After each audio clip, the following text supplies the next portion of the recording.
donc tu choisis caméra, et ensuite en bas à gauche, tu cliques sur lancer. Dès que tu vois le bouton bleu, c'est que tu es en live, et moi je vais commencer à saluer les gens.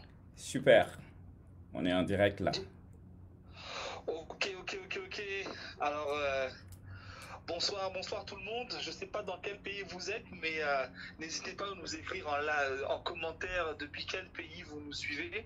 Donc, nous sommes ensemble pour la deuxième masterclass dans le cadre du 36e Festival international de cinéma Vue d'Afrique.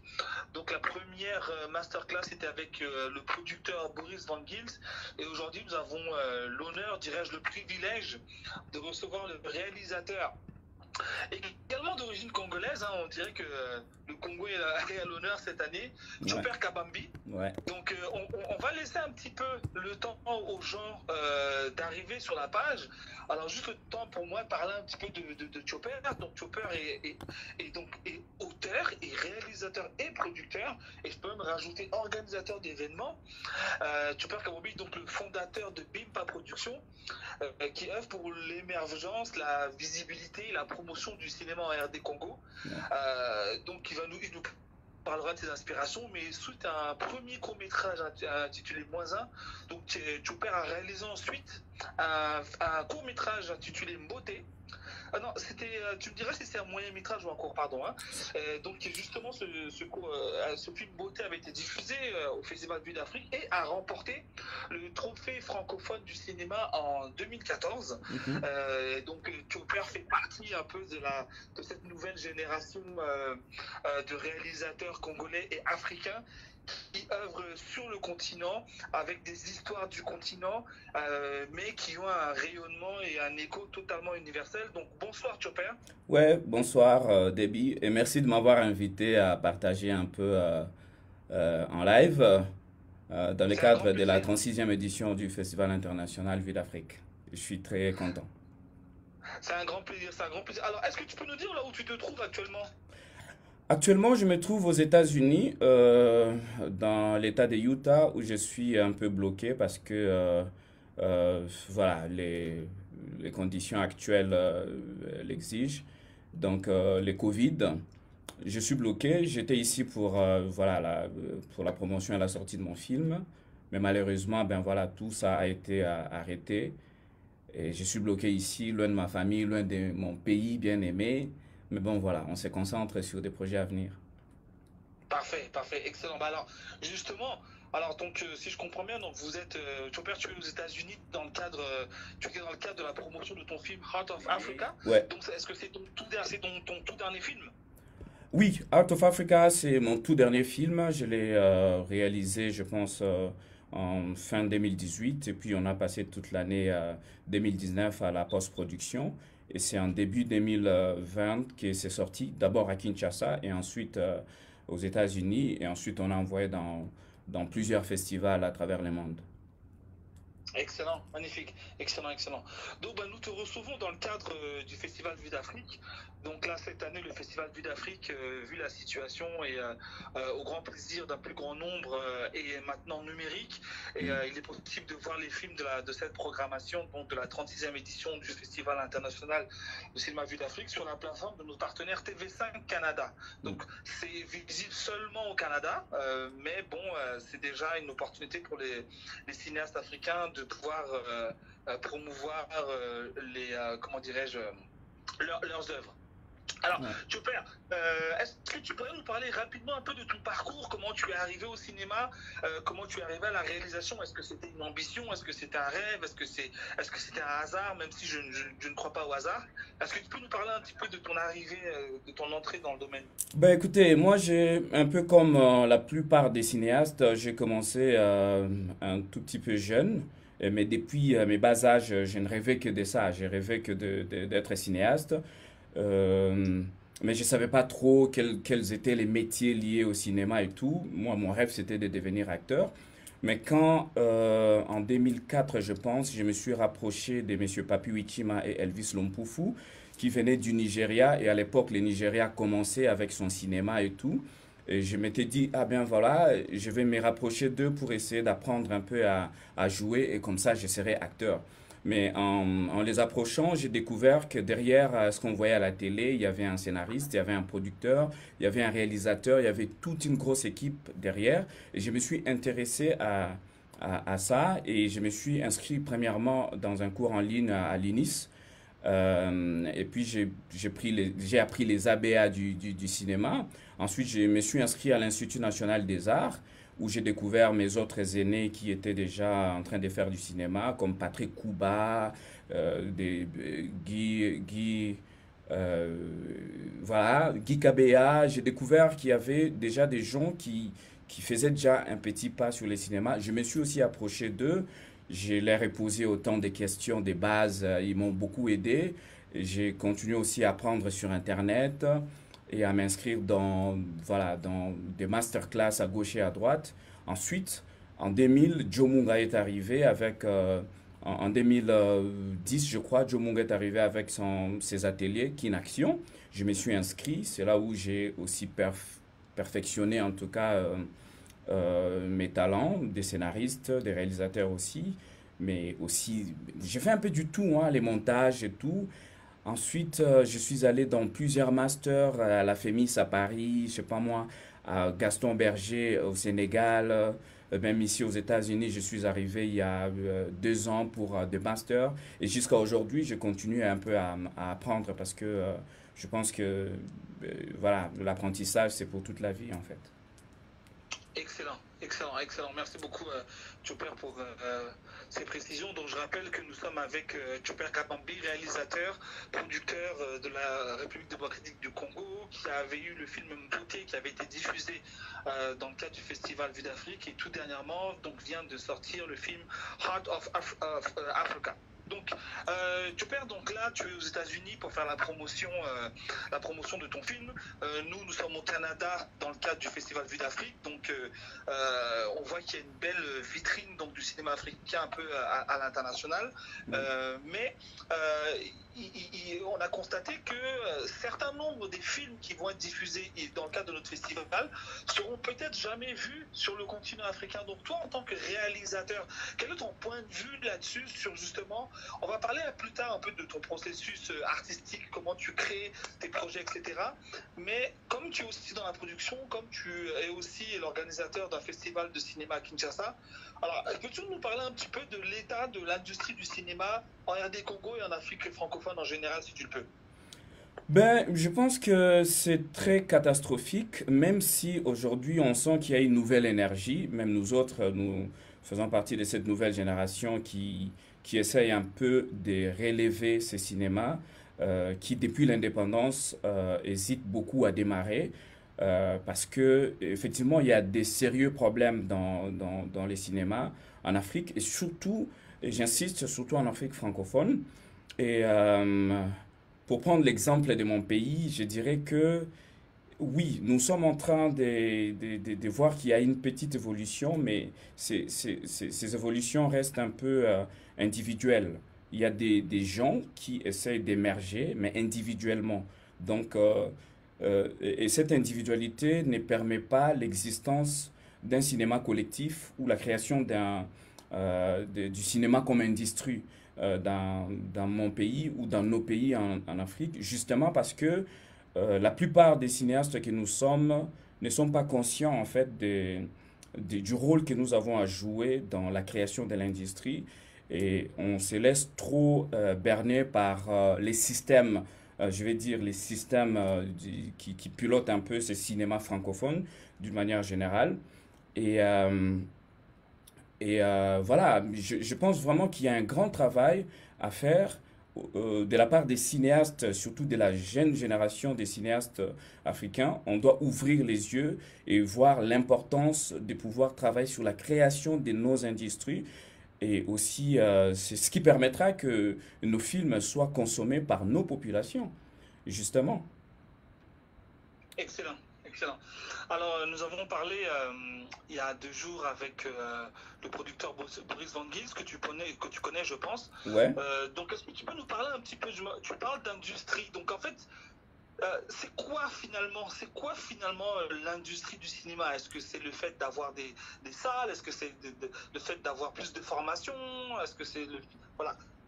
En fait, Dans cette industrie, c'est quoi les manques justement qu'il y a dans l'industrie du cinéma africain? avant que j'en arrive là, j'aborderai un peu sur l'indépendance du cinéma africain. Ce que je vois par l'indépendance du cinéma africain, c'est le fait que euh, c'est le fait que les cinéastes africains peuvent faire avancer leur cinéma avec leurs moyens et ben voilà, ces moyens ne sont pas à comparer avec l'Europe. Parce qu'aujourd'hui, quand on parle de la création ou des créations des salles de cinéma en Afrique, l'exemple qui vient en tête ou les modèles qui viennent en tête, c'est les modèles européens des salles de cinéma, des mégaplex et de tout ça. Mais c'est différent. Je pense qu'il ne faut pas qu'on pense comme ça. Il ne faut pas qu'on essaie de transposer notre progression, notre évolution au modèle qui existe en Europe ou en Amérique. C'est là où on se casse la tête en fait. Et quand, si je vais parler un peu de l'industrie du cinéma d'une manière générale, c'est l'existence d'abord des formations, c'est l'ensemble de beaucoup de choses. La formation doit exister, la distribution, d'abord la production doit exister et la distribution doit aussi exister. L'ensemble de ces trois éléments regorge en fait beaucoup de sous-autres éléments.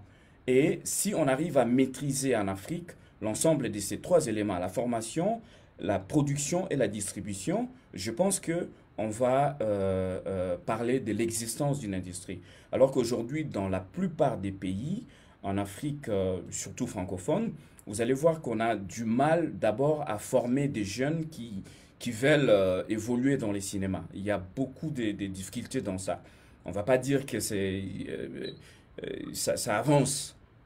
Deuxièmement, la production, voilà, ça tâtonne encore parce que la majorité des films qui sont produits en Afrique, c'est par des cinéastes européens qui viennent, ou encore si c'est fait par des Africains, c'est complètement à 90% financé par les Européens ou les Américains ou d'autres pays.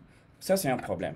Un autre problème de la distribution, c'est que même si on se débrouille à faire nos films, ou encore ces films qui sont produits par les Européens, ou financés par les Européens ou Américains, ou Chinois, ou je sais pas moi ce que vous voulez, ces films ne sont pas vus par nos populations, parce que justement, il n'existe pas de mécanisme de distribution chez nous. Ça commence à arriver avec avec Internet et tout ça, mais ça reste encore informel jusque-là. Donc, justement, on a des sérieux problèmes, il faut se le reconnaître. Et la faute n'est pas... C'est à nous, hein, c'est à nous tous la faute. Voilà. Ok, parfait, parfait, parfait. Mais justement, alors là, tu es aux États-Unis pour un film dont d'ailleurs le titre est en anglais. Est-ce que tu peux nous parler un peu du parcours de ce film? Comment tu l'as? Est-ce que tu l'as tout de suite pensé pour le marché international ou est-ce que tu peux nous parler un peu de l'histoire de ce film Heart of Africa dont on voit l'affiche derrière toi? Yeah, Heart of Africa, c'est d'abord un film qui est venu d'une femme américaine qui s'appelle Margaret Blair Young. Elle a pensé collaborer avec Bimpa Production, qu'elle suivait euh, régulièrement. Elle voyait tous nos films. Il faut dire que j'ai réalisé beaucoup de courts-métrages avant. Elle voyait tout ça et elle a imaginé un scénario basé d'une histoire vraie d'un Congolais à Kinshasa. Et comme Margaret est scénariste, et elle écrit aussi des livres, tout ça, elle m'a approché pour qu'on essaie de collaborer sur ces films. Quand j'ai lu le premier scénario, je me suis dit, ben, est-ce que je pourrais retravailler sur ce scénario, mettre un peu de moi et elle a dit oui. Et donc, j'ai commencé avec mon équipe à Kinshasa à retravailler sur les scénarios. Et puis, ça lui a pas dérangé du tout hein, qu'on mette, qu'on déforme ou voilà, qu'on change vraiment beaucoup des choses sur les scénarios initiaux.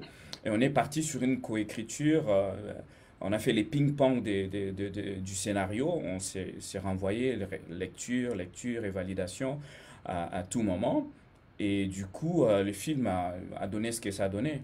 Donc, je vais dire, tout cinéaste pense à tout public, même si la plupart des gens n'ont pas des éléments qu'il faut pour pouvoir destiner les films à tout public. Mais je pense que tout celui qui se met à écrire son film il pense à ce que ces films soient vus par beaucoup de gens et partout dans le monde. Et oui, depuis la création des Heart of Africa, on s'imaginait déjà, on se disait déjà que ce film doit être vu et aimé partout et par tout le monde. Excellent, excellent. Ben, justement, est-ce que tu pourrais nous parler un petit peu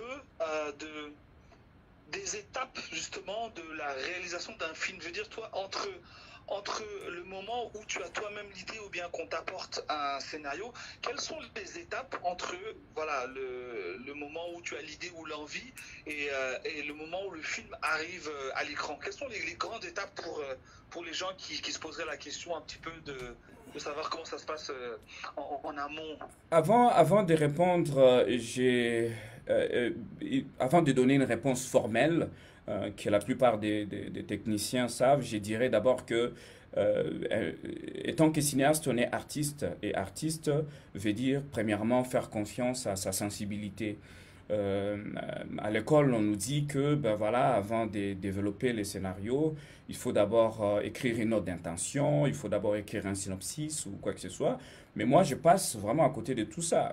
Quand j'ai une idée, je commence d'abord à écrire des paroles, des textes comme ça. Mais c'est juste après que je me pose la question, mais pourquoi je vais faire ces films? C'est là que j'écris la note d'intention et tout. Donc, mais de manière formelle, je dirais que à partir du moment où on a une idée, il faut faire des recherches. Euh, il faut faire des recherches euh,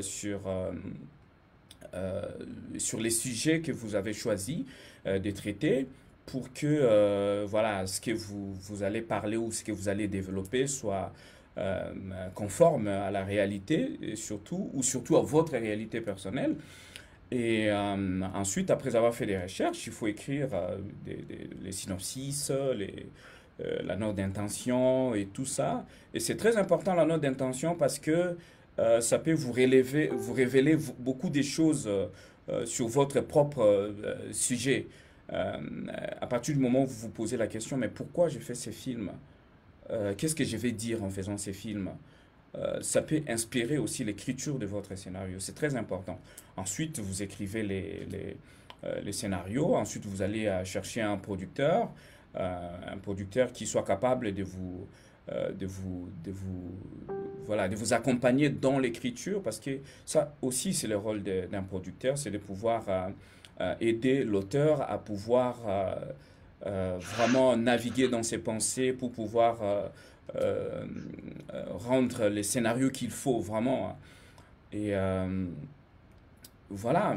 Et moi, après avoir créé comme ça, si je ne produis pas moi-même, je vais chercher un producteur ou un coproducteur avec qui on va coproduire les films, parce qu'un coproducteur va toujours apporter son regard et ça peut aider l'évolution du scénario ou encore ça peut changer beaucoup de choses et puis ça donnera un bon film.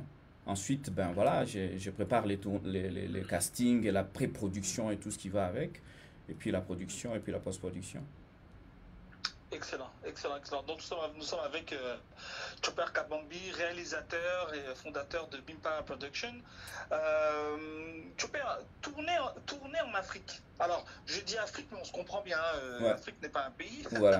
Ouais. mais tourner sur le continent, que ce soit au Congo, au Sénégal ou en Côte d'Ivoire, quels sont les défis du tournage? Est-ce qu'ils sont techniques? Est-ce qu'ils sont un défi de ressources humaines? Est-ce que c'est un défi bah, j'imagine de financement, de distribution. Voilà. C'est quoi les défis de tourner vraiment là, dans la phase de film, de tournage? C'est quoi les défis? En tout cas, les défis, les défis sont à tous les niveaux en fait. Moi, je vais dire depuis. D'abord, non, non, les défis sont vraiment à tous les niveaux. Même pendant que vous êtes en train d'écrire, de créer un scénario, ça demande un certain nombre de conditions qu'il faut pour que votre esprit soit concentré. Et la plupart des cas, les cinéastes africains, s'il faut parler de mon expérience, surtout de notre expérience au Congo, la plupart, on vit dans la précarité, une précarité qui nous empêche à nous concentrer uniquement sur ce qu'on doit faire. Par exemple, pour écrire un scénario, il faut trouver un endroit calme pendant un mois, vous ne faites rien d'autre, après avoir fait des recherches, bien sûr, après avoir fait quelques drafts et tout, il vous faut une concentration quelconque voilà, pour développer. Mais comment vous le faites tant que vous n'avez pas d'argent ou tant que vous devez combiner deux, trois petits boulots pour trouver de quoi manger ou payer la maison ou quoi que ce soit. Déjà, dans la phase de la création du scénario, on est déjà buté à des sérieux problèmes. Et en plus, pour préparer la production, il y a aussi des sérieux problèmes aussi. Euh, Parfois, on fait face aux gens même quand vous avez l'argent pour louer leur maison ou louer leur véhicule, ils ne veulent pas, parce qu'ils ne croient pas en vous. Donc, on est aussi face à nos propres compatriotes qui ne croient pas en ce qu'on fait et qui ne croient pas voilà, au cinéma congolais ou africain. Troisièmement, c'est l'accès au financement. Dans mon pays, par exemple, il n'y a aucun fonds qui aide la création, qui aide la production cinématographique. Il n'y a aucun fonds. Euh, Tout ça, c'est vraiment des difficultés qu'on a. Et parfois, on est aussi face à, à la police sur terrain qui ne comprend pas trop, même quand on a l'autorisation. Ils vous font perdre quand même 2 heures sur un tournage. Et c'est vraiment très compliqué parce que ben voilà, tout ça n'est pas encore fluide, il n'y a pas encore beaucoup de tournages qui vont faire comprendre tout le monde la nécessité d'un film et tout. Donc les défis sont vraiment à beaucoup de niveaux et on est loin de pouvoir les résoudre, mais je pense qu'on va y arriver un jour. Ok, ok, ok, ok. Merci beaucoup, Geoffrey. Mais finalement, tu as eu l'opportunité de réaliser et produire plusieurs films, des courts-métrages, un long-métrage maintenant avec Rat of Africa. Donc, ça veut dire que c'est possible parce que tu l'as fait et d'autres l'ont fait. Qu'est-ce qui a fait, selon toi, la différence? Voilà, qu'est-ce qui fait la différence que toi et d'autres, comme Joe Munga, comme Angèle Diabang au Sénégal, comme Yassa Tonsou en Côte d'Ivoire, etc. Qu'est-ce qui fait finalement que tu réussis à pouvoir sortir un film de qualité? J'imagine que c'est forcément pas la chance. Voilà. Tu nous as décrit un peu les difficultés, donc c'est important de le savoir. Mais qu'est-ce qui fait justement que si un jeune nous écoute, qu'est-ce qui fait que finalement, voilà, toi, tu as pu sortir tes films? Ben, écoute, moi je pense que je ne suis pas spécial ou particulier. Je pense que la plupart des jeunes dans différents pays en Afrique essaient de faire en tout cas ce qu'ils peuvent pour pouvoir euh, produire des bons films et pour pouvoir les diffuser et les montrer partout, à tous les niveaux. Mais moi, je pense que depuis mon entrée, je pense que mes collègues cinéastes congolais vont les témoigner, je suis très pragmatique et j'essaye d'avancer là où tout le monde pense que c'est impossible. Hein. Par exemple, la création du festival international du cinéma de Kinshasa. Au début, tout le monde autour de moi ne croyait pas que ce festival allait exister et allait faire les succès qu'il fait au Congo. Et, mais j'ai commencé par faire des projections dans les quartiers où je suis né, dans l'école où j'ai grandi. Comme ça, je vais louer un rétroprojecteur, je vais louer une toile. Mes parents et mes petits frères vont m'aider, et même des amis comme Eric Kayembe et Akaz Mamba, ils sont venus m'aider à installer les baffles, des choses comme ça. On a commencé comme ça, donc si je me souviens bien, c'était en 2006 ou 2007, quelque chose comme ça. Il faut être pragmatique en fait et ne pas trop se laisser tromper. Si je vais donner un exemple des, des- la majorité en tout cas des cinéastes africains et congolais pensent que il faut attendre les financements ou les fonds pour pouvoir réaliser des films de qualité, par exemple. Et moi, je pense que tous ces fonds internationaux et surtout francophones, c'est du poudre aux yeux qu'on nous met dans les yeux pour pouvoir nous garder un peu dans ces systèmes qui ne marchent pas du tout. Moi, je suis un révolutionnaire en fait, parce que ce que je vais dire en réalité, c'est que depuis l'indépendance euh, de l'Afrique, il n'y a aucun pays de l'Afrique francophone qui a pu créer son industrie du cinéma. On est toujours en train de tâtonner, mais tout ça ne nous révolte pas en fait. Alors que nous devons nous révolter.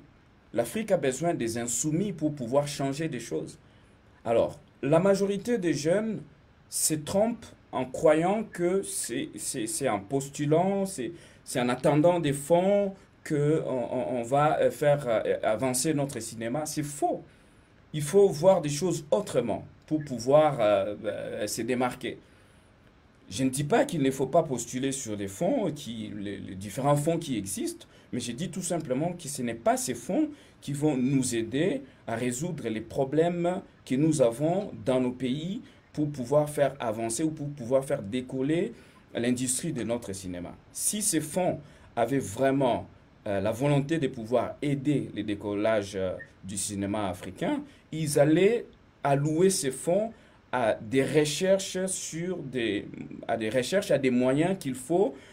Par exemple, si on finance des jeunes qui font des recherches sur comment créer un système de distribution, par exemple, dans nos pays, ça va changer les choses. Les 1 624 000 euros que l'OIF, par exemple, met sur la production des 37 pays africains, si on fait les calculs, c'est plus ou moins 45 000 euros sur un film dans 37 pays africains. Ces films qui ne seront pas vus sur les continents africains, et pour la plupart qui vont s'arrêter à 2-3 festivals en Europe, qui ne seront même pas vus par 5% de la population en Europe ou en Amérique, ou en Asie ou quoi que ce soit. Donc on est dans un cercle, on reprend les mêmes choses. Je vais dire, pour les jeunes qui me suivent, il faut être pragmatique, prendre vos responsabilités, savoir qui vous êtes. Moi, par exemple, je sais que j'ai un rôle très important à jouer sur l'importance et l'évolution du cinéma de mon pays. Ce n'est pas que je me prends la tête, non, mais c'est mon rôle. À partir du moment où on t'aide à faire un film qui va faire parler de toi dans 2-3 petits journaux ou dans 2-3 petites chaînes de télé européennes, ça construit ta personne. Moi, ce n'est pas ce qui m'importe. Ce qui m'importe, c'est le fait de pouvoir travailler sur quelque chose qui va donner un impact sur les cinémas nationaux, sur la pensée collective. Excellent. Voilà. Excellent. Merci beaucoup. Excellent. Vraiment, ça donne énormément à réfléchir. Donc, nous sommes avec Chopper Kabambi, réalisateur, fondateur de Bimpa Productions. Alors, je vais inviter nos amis qui nous suivent à ne surtout pas hésiter à poser des questions. Je vois que nous avons parmi nous Moïse Mounian, qui est un des grands défenseurs justement de l'imagerie et du fait de promouvoir les histoires africaines du continent. Je vois un slammer de Côte d'Ivoire, Capégique, qui raconte et magnifie les histoires. Et justement, je voudrais prendre l'occasion de parler justement des histoires. Parce que tu as parlé du fait que, effectivement, le public du continent n'est peut-être pas encore assez enclin à consommer, à voir les films réalisés. Est-ce que c'est parce que les histoires qui sont racontées ne les intéressent pas?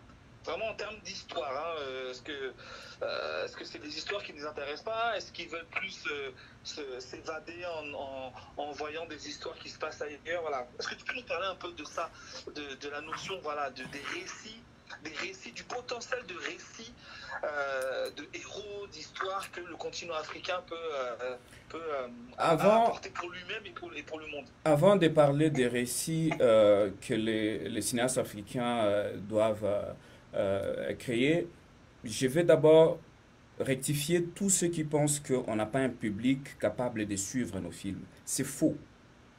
Dans mon pays, par exemple, en RDC, on a un public. Ce public suit tous les films qui viennent. Quand vous voyez même des novellas qui arrivent, ou des films nigérians, et même des films chinois, indiens, européens, américains, on a un public qui consomme du tout. On a un public. C'est faux de penser qu'on n'a pas un public qui ne peut pas consommer notre film. Le problème se pose au niveau de la distribution. Il n'y a pas un circuit de distribution qui permette à ces publics de pouvoir consommer nos films. Je vais dire, à Kinshasa par exemple, on a plus de 50 chaînes de télévision. Combien de ces chaînes de télévision en 2019 ont projeté un film, je vais dire un film sénégalais par exemple? Est-ce que si ils sont sûrs que si ils diffusent ces films sénégalais ou films maliens ou je sais pas moi les films de n'importe quel pays, même si c'est un court métrage, vous êtes sûr que le public congolais ne va pas consommer ces films? C'est faux. Je pense que il faut que les businessmen, les cinéastes et même les producteurs qu'on se mette ensemble, qu'on pense sur un système de distribution de nos films africains. Moi, ça me fera plaisir si mon film, fait en créant en République démocratique du Congo, peut entrer dans un circuit de distribution au Mali, par exemple, ou au Sénégal, ou en Mauritanie. Et même si ça peut rapporter, je sais pas moi, 5 000 euros, ou je sais pas moi, 10 000 dollars, même 1000 dollars ou 500 dollars dans chacun de ces pays, on a quoi, une quarantaine ou cinquantaine de pays en Afrique, 37 en Afrique francophone. Si chaque pays me rapportait au moins 500 dollars sur chacun de mes films, est-ce que je vais continuer à espérer sur des fonds ou quoi que ce soit? Non. Ça veut dire qu'on sera dans un système qui fait avancer notre propre cinéma. Donc, c'est faux de penser que on n'a pas un public qui ne saura pas consommer nos films. Deuxièmement, les récits. Je pense que c'est aussi les pièges du système, en fait, de cinéma. Moi, plusieurs fois, j'ai déjà parlé aux producteurs avec lesquels on devrait faire des demandes de fonds et on me dira, ah, ce genre de film, le public ne va pas trop consommer. Tu vois, nous en Europe, par exemple, mais qu'est-ce qui vous dit que j'ai besoin de faire un film quelconque pour un public quelconque, européen quelconque ou quoi que ce soit? Moi, étant qu'artiste, étant que cinéaste, j'ai envie de m'exprimer. Faire un film, c'est avant tout s'exprimer. Alors, quand je parle, même pendant que je suis en train de parler, il y a d'autres personnes qui sont d'accord avec moi, il y en a qui ne sont pas d'accord avec moi. C'est comme ça qu'avec les films aussi. Les publics africains reçoivent et regardent les films nigérians, ils regardent les films américains, ils regardent les films européens, tout. Tout ça ont des contenus vraiment très différents. Et je pense que n'importe quel film qui sera fait par un Congolais, ou un Malien, ou un Mauritanien, ou un Sénégalais, à partir du moment que ça respecte les règles de base de la cinématographie et les règles de base de la dramaturgie et que c'est une histoire qui peut être universelle, le film va se suivre. Et puis, voilà, on n'a pas à spécifier ou à choisir une catégorie quelconque des récits qu'il faut raconter. Je ne pense pas. Excellent, excellent. Merci beaucoup. Alors, on a deux questions. Donc, il y a Sabo Eric qui demande comment vois-tu la distribution digitale? Et on a une question qui demandait, alors ça tu réponds comme si tu veux, hein, qui nous demandait quel est le budget que tu as eu pour produire Heart of Africa. Euh, donc, tu t'es libre d'y répondre. Tu parlais à l'instant, Chopper, de nouveaux modèles. Là, en ce moment, il y a une série sénégalaise qui cartonne. Euh, euh, Compagne d'un homme marié, je crois que c'est le titre, qui cartonne vraiment sur Internet et ils ont un modèle économique qui est centré essentiellement sur Internet avec un financement par le sponsoring. Bon, ça devient ça devient particulier parce que là tu vois de la pub même pendant la série, etc. Mais je voulais savoir, alors qu'est-ce que tu penses de ce modèle-là, justement, cette nouvelle génération qui va directement qui crée du contenu directement pour Internet, directement du réalisateur producteur au public et qui a un modèle économique qui est basé comme ça sur le sponsoring. Qu'est-ce que tu penses de cette nouvelle façon de créer des séries et puis peut-être du cinéma africain? Oui, moi je pense que c'est de l'évolution, hein. Le cinéma a beaucoup évolué depuis sa création et même les mécanismes de distribution évoluent aussi et je pense qu'il faut qu'on adhère aussi à à ce genre d'évolution. Aujourd'hui, par exemple, Vue d'Afrique se passe complètement sur Internet et je ne vois pas du mal en ça. Je pense que oui, les cinéastes devraient aussi voir cet aspect des choses. Et parmi les moyens qui peuvent permettre au cinéma africain d'être indépendant, c'est aussi de pouvoir produire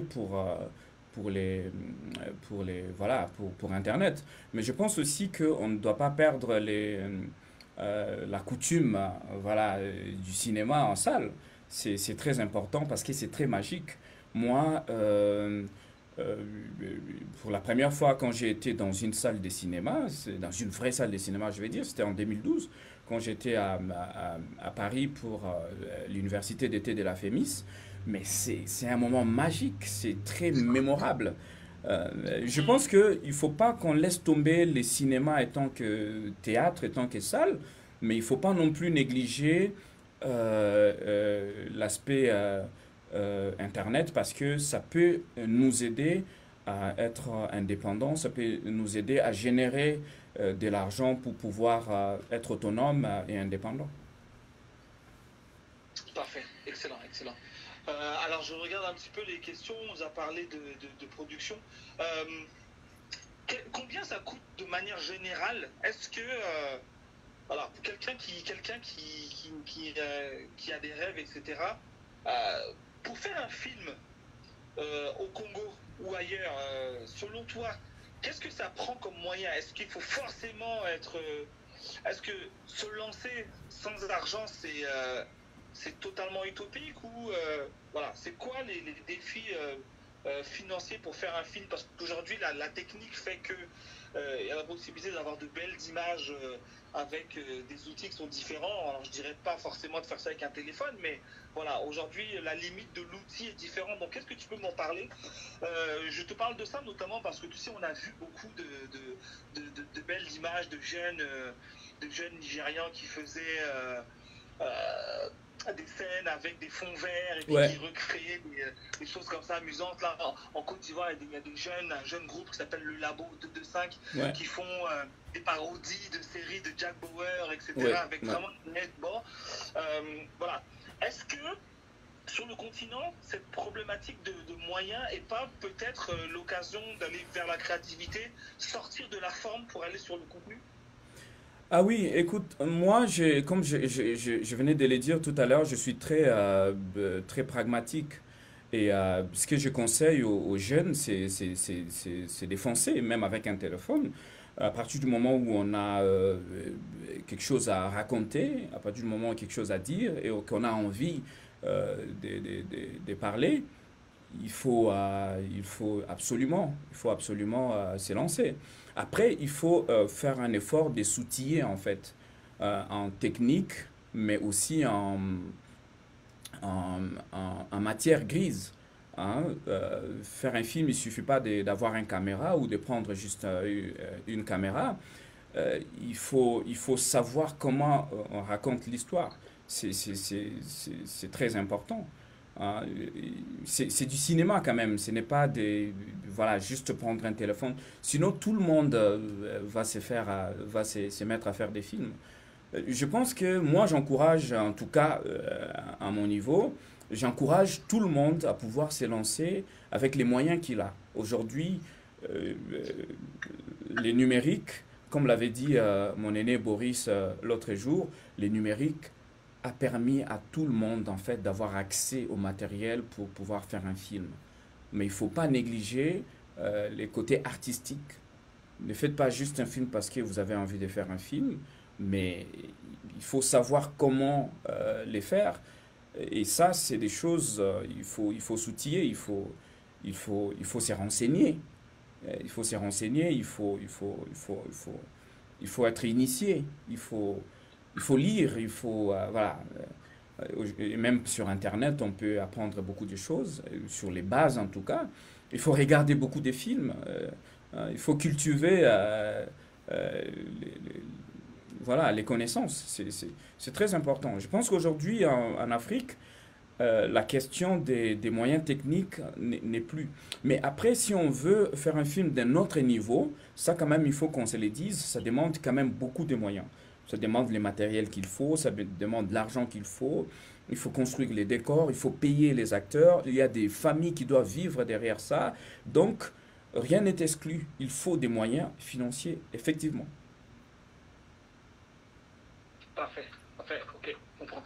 Est-ce que tu pourrais nous parler euh, tu as parlé tout à l'heure du fait de pouvoir consommer des films qui sont faits un peu partout en Afrique. Je vois Marie-Louise qui nous raconte le fait que, étant plus, on voyait les séries comme Famille, etc., qui venaient de la Côte d'Ivoire et qui ont été vues vraiment par toute l'Afrique et même la diaspora. Ouais. Euh, donc, est-ce que tu pourrais nous parler un petit peu de qu'est-ce qui manquerait pour qu'il y ait plus de communication, pour qu'il y ait plus d'échanges, pour que les créateurs comme toi, qui ont la chance d'exister à l'international, puissent aussi se rencontrer et puis faire en sorte que, je sais pas moi, que la télévision nationale ivoirienne, tunisienne, congolaise, camerounaise puisse aussi acheter les créations du continent. Parce que je sais qu'il existe un marché du film, le Discog, c'est bien ça. Ouais. Qu'est-ce qui manque à ton avis pour qu'il y ait une meilleure circulation des productions africaines en Afrique? À mon avis, il faut une organisation interne, en fait, parce que la plupart des cinéastes dans des pays africains, et surtout francophones, ne sont pas très bien organisés d'abord eux-mêmes sur le plan artistique et même sur le plan voilà, collectif. C'est-à-dire que dans mon pays, par exemple, il n'existe aucune association des cinéastes. Voilà. Euh, et ça, c'est grave. Je vais dire, euh, dans des sociétés organisées, les gens devraient s'organiser aussi.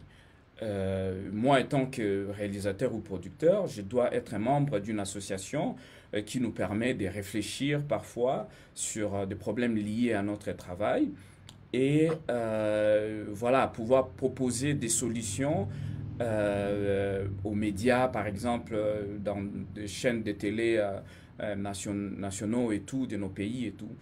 Si on arrive à s'organiser de manière interne, on arrivera aussi à s'organiser de manière sous-régionale. Par exemple, s'il y a une association qui est forte en RDC, cette association va peut-être s'affilier avec une autre association sur le plan sous-régional, par exemple. Rwanda, Burundi, Ouganda, RDC, Congo-Brazza, Gabon. Il doit aussi exister une association qui essaie de faire la promotion de notre culture et de notre cinéma.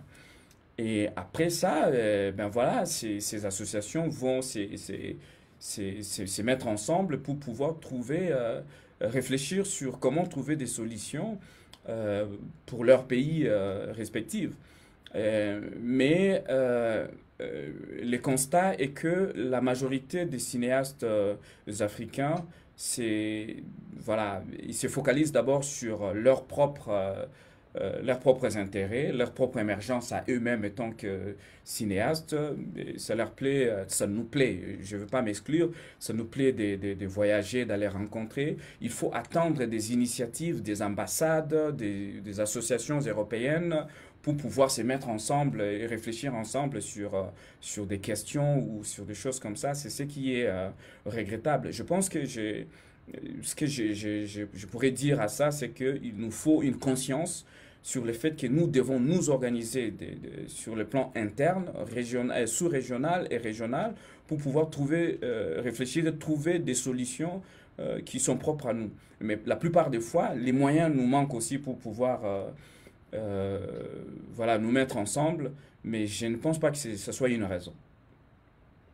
Oui, effectivement, parce que tu as toi-même conçu le FIKIN, c'est ça, le Festival international de cinéma de Kinshasa, c'est bien ça. Donc, c'est une initiative que tu as entreprise sans forcément être structurée. Peut-être que c'est un point de départ qui va faire que, de la même manière que le Festival Vue d'Afrique est fédéré avec d'autres festivals en Afrique, dont le FESPACO, peut-être qu'à partir de ton événement, il va y avoir une synergie. Et ça, on t'en félicite pour ça. Alors, je vais lire deux, trois questions. Alors, il y a Prosper Tamba qui demande, entre la production et la distribution, quelle doit être la première chose à prendre à chaud. Voilà, et il y a Marie-Louise donc, qui est auteure, hein, autrice, Ouais, qui demande Marie-Louise. comment, voilà, à qui je souhaite de voir un jour au cinéma son bel ouvrage Samantha Kinshasa, Ouais.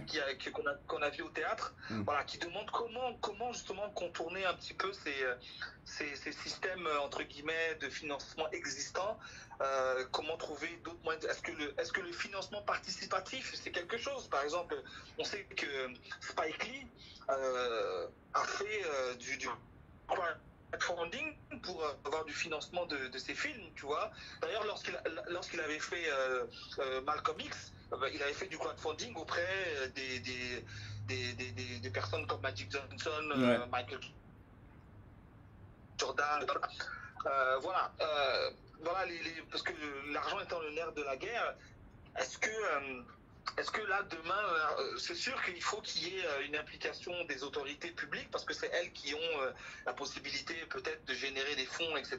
Mm. Mais directement entre producteurs, entre réalisateurs et avec le public, est-ce que tu penses que justement comme ça, des choses comme le financement participatif, le paiement en ligne, est-ce que tu penses que c'est des choses qui peuvent fonctionner pour rendre le cinéma africain plus indépendant? D'abord, pour répondre à la question de Prosper Tamba, que je connais aussi, c'est que entre la production et la distribution, qu'est-ce qu'il faut prendre à chaud? En ce moment, je pense que dans la plupart des pays en Afrique, surtout en Afrique francophone, la production est déjà lancée. Elle est très faible, certes. Elle est butée à plusieurs problèmes, surtout des financements. Oui, mais il ne faut pas ignorer les efforts qui sont déjà faits dans la production. Ce qu'il faut maintenant encourager en ce moment, pour moi, c'est aussi la distribution, parce que c'est cette distribution qui va huiler la machine de la production. Quand je sais que mon film il va sortir dans plus ou moins trois endroits ou, je sais pas moi, dans 10 pays, quelque chose comme ça, même si c'est sur Internet, des choses comme ça peut me rapporter 20 000 euros ou 30 000 euros. Ça va me pousser encore à pouvoir produire et à produire quelque chose de qualité qui va être accepté. Donc je pense que la production, c'est bien, ça s'est fait déjà. Ce qui ne se fait pas, c'est la distribution. Aujourd'hui, il y a, par exemple, dans mon pays, il y a DAB qui existe. C'est une forme de distribution digitale et tout. Donc les gens peuvent s'abonner et regarder des films. Il faut promouvoir ce genre d'activités aussi. Ça peut rapporter de l'argent au cinéma congolais et encourager ce genre d'initiatives dans la plupart des pays en Afrique. Pourquoi ne pas créer des petites salles de cinéma à 50, 100 places partout en Afrique, même si l'entrée n'est pas à 4 euros ou 10 euros comme aux États-Unis, ça peut être à 500 francs, 1000 francs, pourquoi pas, au lieu de zéro. Donc, la distribution dans toutes ses formes, il faut vraiment encourager ça. La deuxième question, c'est par rapport à la question de Marie-Louise, euh, par rapport à la question du crowdfunding. Je pense que oui. Moi, je ne parle pas ici de contourner les systèmes de financement existants. Non.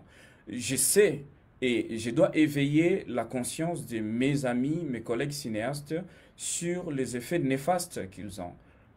Euh, c'est vrai que ça aide 2, 3, 4 cinéastes à sortir un, deux films euh, l'année, ce qui est très, très, très, très peu. Et je suis conscient que ça n'aide pas et les gens devraient le savoir. Les pièges dans ça, c'est que ça étouffe nos capacités de pouvoir trouver des vraies solutions et des solutions durables pour l'émergence du cinéma en Afrique. Ça, c'est la piège. Mais je dis pas, je n'insulte pas ces fonds, je ne dis pas que ça ne devrait pas exister. Je souhaite plutôt que ça soit destiné à autre chose parce que ça n'aide pas la production. La preuve en est, vous pouvez voir en 2019 combien de films sont sortis, c'est vu par combien de personnes grâce à ces fonds. Mais j'ai dit aussi que si ces fonds sont destinés aux aides, à la distribution ou à des recherches sur de vraies solutions, ça peut changer les choses. Donc, je pense que oui, en effet, nous devons aussi essayer ces genres de choses. On sait que les Africains n'ont pas d'argent. Mais si jamais des gens peuvent cotiser pour voir exister un film, c'est bien. Il faut qu'on se focalise aussi sur ces côtés-là, des crowdfunding. Les gens doivent cotiser, aider la création d'un artiste, la création d'un film. Mais les cinéastes doivent déjà convaincre d'eux-mêmes ces futurs bailleurs de fonds. Moi, par exemple, si je vais chez Fally Ipupa ou chez Koffi Olomide ou Eranson ou mes autres camarades cinéastes, je vais dire Yann Matanda ou Emmanuel Lupia, ma chérie et quoi, tous ces cinéastes, je vais leur dire, les amis, écoutez, si vous m'aidez avec chacun $50, ça peut me faire 10 000 euros. Je vais chez Fally Ipupa ou de grands artistes qui sont connus pour leur dire, je cherche de l'argent pour faire mon prochain film, est-ce que vous pouvez m'aider? Ces gens, ils vont voir un background. Qu'est-ce qu'il a déjà fait? Est-ce que ce qu'il a fait, où est-ce que ça a été vu? Est-ce que c'est... Donc, il y a tout ça, ça joue. Il y en a à qui on donne de l'argent, mais qui vont aller finir en boîte de nuit cet argent. C'est pourquoi au début, j'ai parlé de la discipline artistique. Et ça doit être personnel, mais aussi collectif. C'est ce qui nous aidera. Sinon, on est mal barré, hein. Donc je comprends qu'il y a de l'argent, mais peut-être pas utilisé. Peut-être on n'a peut-être pas encore la culture de l'investir dans le cinéma. Et pourtant, Boris Van Dien nous parlait de la manière dont la Corée a su investir dans son cinéma, peut-être avec des taxes de l'État, des fonds publics, qui fait qu'aujourd'hui le cinéma coréen est très, très puissant. Ouais, et Boris, pour ne pas te couper la parole, Boris a mentionné un projet qui était en vue. Et moi, je pense que c'est aussi l'un des projets qu'il faut soutenir, où les entreprises couperaient un peu de 10% ou 5% ou 2% de leurs taxes pour pouvoir investir dans la production du cinéma. C'est des choses comme ça. Il faut financer leur existence. Moi, je serais content si, je sais pas moi, Jason Bolai Fund prenait son argent qu'il distribuait à 53 pays pour faire 10 000 euros dans chaque pays, prenait tout cet argent donné à Boris pour pouvoir réaliser ces projets ou faire des recherches ou des campagnes sur ces projets. Ça aidera énormément l'Afrique. Parfait, excellent. Alors, on arrive bientôt à la fin. Ouais. Il y a une question qui a été posée par rapport à Netflix. C'est que Netflix est arrivé sur le continent africain, donc avec une équipe vraiment au Nigeria. Ils ont signé la première production originale donc africaine, donc sud-africaine, qui est Queen Sono, qui est une série d'espionnage. Ouais. Qu'est-ce que ça t'inspire? Est-ce que tu penses que ça peut être dupliqué sur le continent africain, sans oublier par exemple au niveau francophone, sans oublier par exemple qu'en Côte d'Ivoire, tu as une structure comme Orange qui, avec la télé d'Orange, commence également à avoir des productions originales comme par exemple la série Assini. Et je pense qu'ils ont coproduit aussi, participé à la série Cacao. Alors qu'est-ce que tu penses du modèle de Netflix lui-même? Qu'est-ce que tu penses d'un modèle comme la TV d'Orange qui crée des productions originales africaines? Moi, je veux dire que c'est bien beau tout ça. C'est des possibilités à ne pas exclure. Je pense que c'est très important que tout ça existe, mais je pense que ça sera faux de pouvoir dire à tout le monde de pouvoir espérer sur ça. Parce que aujourd'hui, si jamais en RDC il y a 50 cinéastes par exemple, ou 200 cinéastes, je ne pense pas que Netflix va acheter les projets de tous ces 200 cinéastes. Donc, ça sera s'inscrire en faux en disant empêchant tout le monde de pouvoir espérer sur ces systèmes. Le deuxième autre piège dans ces systèmes, je vais dire, si Orange veut produire quelqu'un en RDC, ou je sais pas moi, Canal+, ou je sais pas moi, tous ces chaînes qui commencent à arriver en force en Afrique, ils n'auront jamais la possibilité de pouvoir produire tout le monde. Ça, c'est des 1. Mais c'est bien qu'ils produisent quelques 2 ou 3 personnes qu'ils produisent, et c'est bien. Mais l'autre piège, c'est que cette fois-ci, on n'aura plus de voix. Je vais dire, la plupart des gens qui viennent avec l'argent, que ce soit Netflix, que ce soit n'importe qui, il viendra avec ses intérêts. Et ses intérêts, c'est de pouvoir fournir à sa clientèle ce qu'elle veut. Et donc ça va influencer la créativité de l'auteur. Et moi, pour moi, c'est un piège. Je pense qu'un auteur doit pouvoir garder sa liberté de création. En effet, un producteur ou encore un acheteur peut amener un aspect pour dire, ben voilà, pour que ça se vende, il faut ajouter ça, ça, ça, ça. Mais ce sera du faux si je dis aux jeunes cinéastes ou encore aux collègues cinéastes de pouvoir complètement compter sur cette procédure parce que ça va largement influencer notre créativité. On va commencer à faire du copier-coller pour pouvoir satisfaire à une demande quelconque. Et ça, c'est dangereux. D'autant plus que la jeune création, en fait, la jeune énergie aujourd'hui du noyau des cinéastes africains, on est encore tous jusque-là presque des apprentis. Il ne faut pas corrompre nos pensées et corrompre nos créativités tout en se focalisant sur des marchés X ou Y quelconque qui existent. Donc il y a double jeu là. Ok, parfait. Merci beaucoup pour ces précisions. Tchouper qui est très direct, très franc. On apprécie beaucoup ton ouverture et le fait que tu nous partages vraiment à cœur ouvert toutes ces réalités. Euh, il y a Jesma Balco, le junior, qui demande: Salut Tchouper, comment faire pour propulser nos films réalisés par nos faibles moyens, exemple par un smartphone? Donc on pourra répondre après. Alors, je voulais te poser une situation, d'accord? Ouais, Euh, il y a une jeune Congolaise, une jeune actrice congolaise du nom de Rachel Mwanza que tu connais, ouais. qui a obtenu l'Ours d'argent à Berlin, qui a obtenu énormément de prix, qui était aux Oscars pour son rôle dans le film Rebelle, d'accord? Ouais, Il s'avère que je la connais très bien, d'accord? ouais. Et je me pose la question à savoir, voilà, on a une jeune actrice comme ça, qui, je pense, a quand même fait la fierté du continent et du Congo en particulier, qui est là, présente, qui a de la visibilité. D'un autre côté, il y a des réalisateurs comme toi, de talent, qui font des choses. On a des auteurs comme Marie-Louise, comme d'autres qui sont capables de réaliser, etc.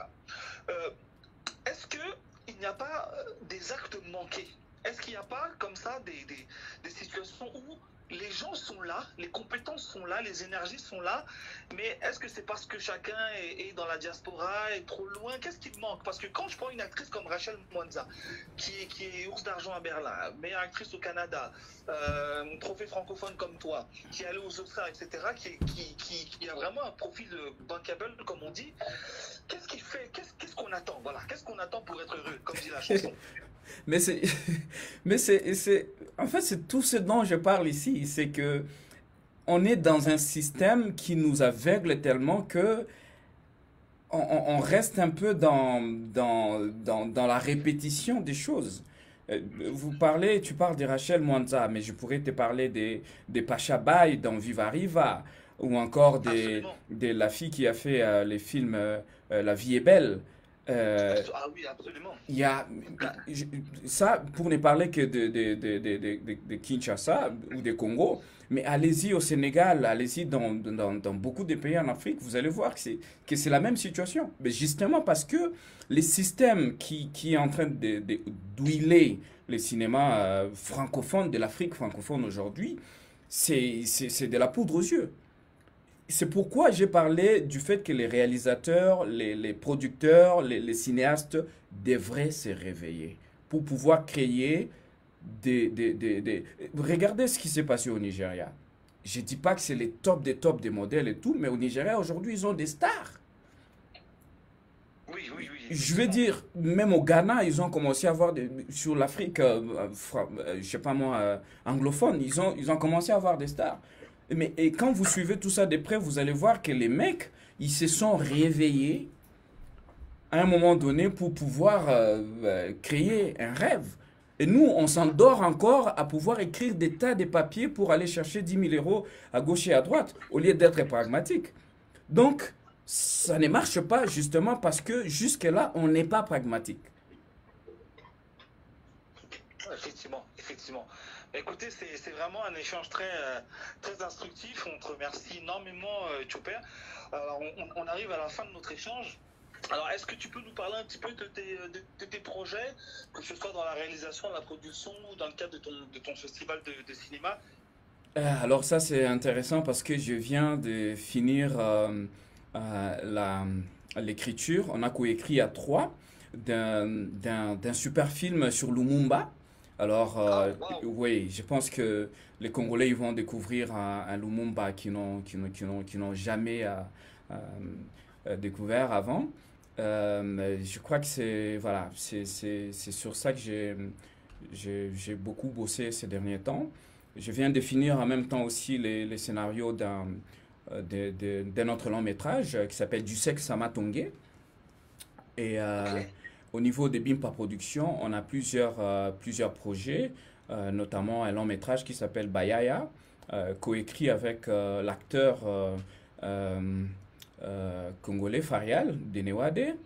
En même temps, nous sommes en train de chercher les moyens de produire un film, Les Tests, d'une réal très très très talentueuse qui est d'ailleurs au Canada en ce moment, qui s'appelle Paradis Mananga.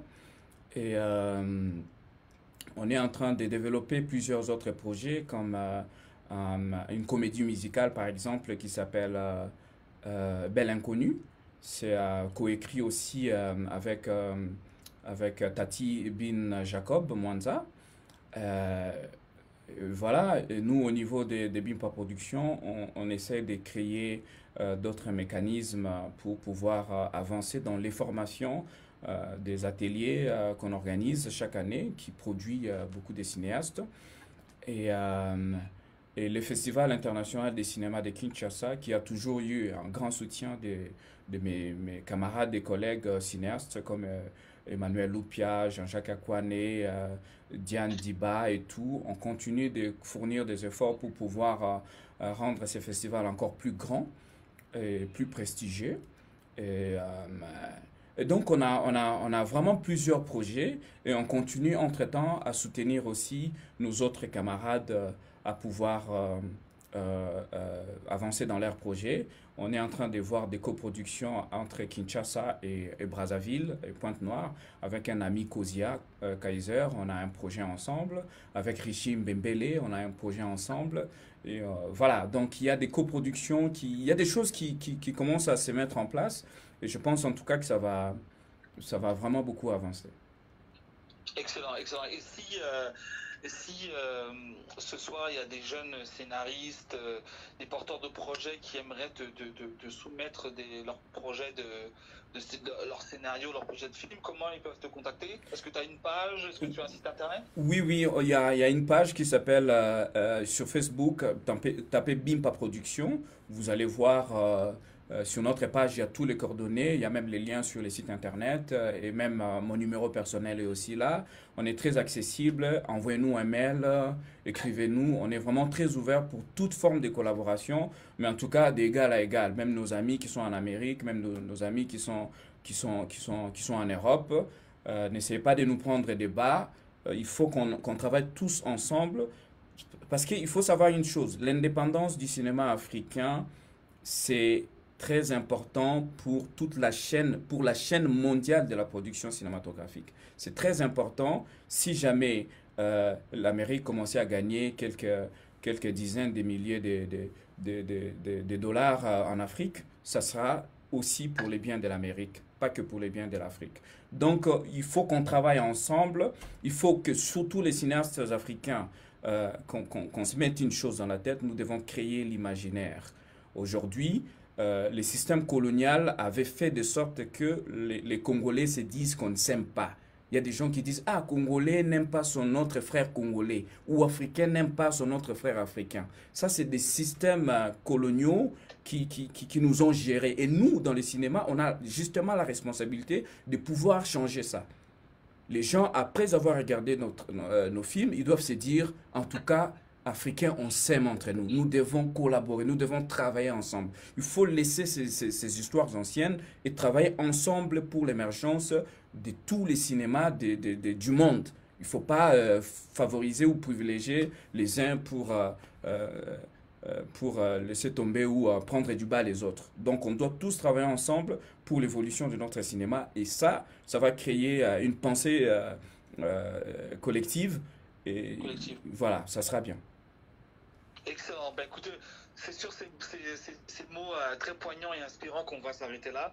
Donc, c'était une entrevue avec Chopper Kabambi, réalisateur du film Beauté, réalisateur tout récemment du film Heart of Africa, fondateur de Bimpa Productions et organisateur du Festival international de cinéma de Kinshasa. Nous sommes ravis de t'avoir reçu ici dans le cadre des masterclass du Festival international de cinéma Vue d'Afrique qui se termine donc le 26 avril, dont les films sont disponibles en streaming gratuitement sur la plateforme de notre partenaire TV5 Canada. Ouais. Bon, et les films sont visibles seulement depuis le Canada. Peut-être que les années suivantes, on aura la possibilité de négocier autrement avec les réalisateurs. Ouais. Donc, merci beaucoup. Alors, le prochain rendez-vous, c'est que nous allons avoir une discussion demain suite à la projection du film Le dernier poumon du monde de Yamina Benguigui, un film sur l'environnement sur le bassin du Congo. Donc demain à 17h, un échange avec Catherine Monticone de Conservation Nature Canada. Et le 25, avec la marraine du festival Rakidia qui fera une discussion suite à la projection du film Le Père de Nafi. Voilà. Donc, Chopper, merci beaucoup. Merci énormément. Longue route. J'espère qu'on aura l'occasion très très bientôt de te voir sur les grands écrans et sur nos téléphones. Et j'invite à tout le monde à contacter et puis nous envoyer des messages qu'on